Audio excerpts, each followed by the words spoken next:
साथ हैं, हम तुम्हारे साथ हैं। इलेक्शन के जो हमारा अलायंस है उसकी बुनियाद खुलूस पे है और उसका मकसद सिर्फ ये है कि कश्मीर और कश्मीरियों की बात करें।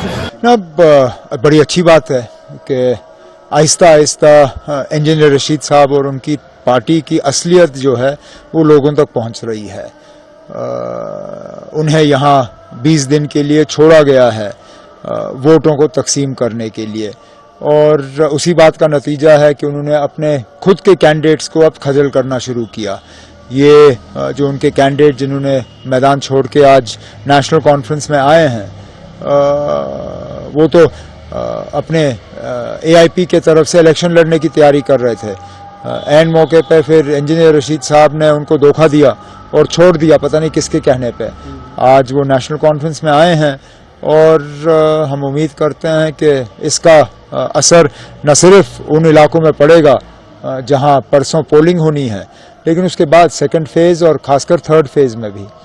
हमने उनसे जब पूछा कि मतलब कागजात तो बड़े हैं, अब विड्रॉ भी नहीं हो सकता है, मेन रीजन क्या है, उन्होंने सिंपल जवाब दिया कि आइडियोलॉजिकल डिफरेंस है। कल शाम तक उनको पता नहीं है, बल्कि आज तक पता नहीं था कि इंजीनियर रशीद जमात इस्लामिया को सपोर्ट। सही बात है, यहाँ 2 ऐसे कैंडिडेट हैं जिनको इंजीनियर रशीद साहब ने लास्ट मोमेंट पे डिच किया, एक पुलवामा के और एक कुलगाम के, और उन्होंने अपने मतलब साथियों को ये समझाया भी नहीं कि क्यों कर रहे हैं, किसके इशारों पे कर रहे हैं।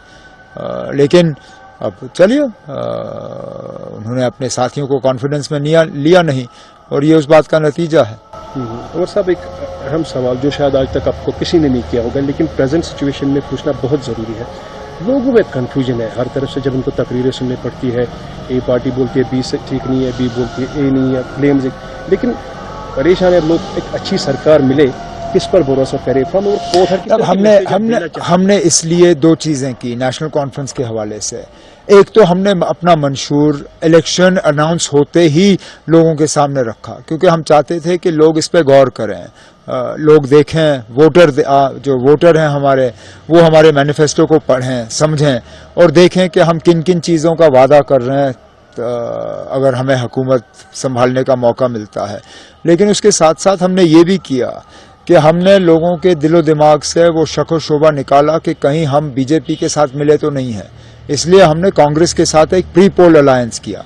हम यही चीज़ पोस्ट पोल भी कर सकते थे, शायद 2-4 सीटों का हमें फायदा भी होता, लेकिन हम चाहते थे कि लोगों को पता चले कि अगर बीजेपी को वाकई रोकना है, अगर बीजेपी को बाहर रखना है, तो उसके लिए नेशनल कॉन्फ्रेंस और कांग्रेस का जो अलायंस है उसको कामयाब करना होगा। अपनी स्ट्रेंथनिंग के लिए परसों का PM भी आ रहा है, PM भी आ रहे हैं, तो किस तरह? नहीं, बड़ी अच्छी बात है, आ जाए, आए ना, करें यहाँ बात। अब वज़ीर आज़म साहब के तरफ से माँ सिवाय 2-3 खानदानों की वो बात करते हैं, नया तो हम कुछ सुनते नहीं है। मैं तो ये सुनना चाहूंगा कि पिछले 5-6 साल में जम्मू कश्मीर को क्या मिला। अब वो श्रीनगर आ रहे हैं, बताएं ना, अब श्रीनगर को क्या मिला माँ सिवाय 2-4 फुटपाथ के? मुझे तो नहीं लगता है श्रीनगर को और कुछ खास मिला है। तो आए, अच्छी बात है, वज़ीर आज़म साहब आए, वोट मांगे, देखें कहाँ तक कश्मीर के लोग उनके उम्मीदवारों को कामयाब करते हैं।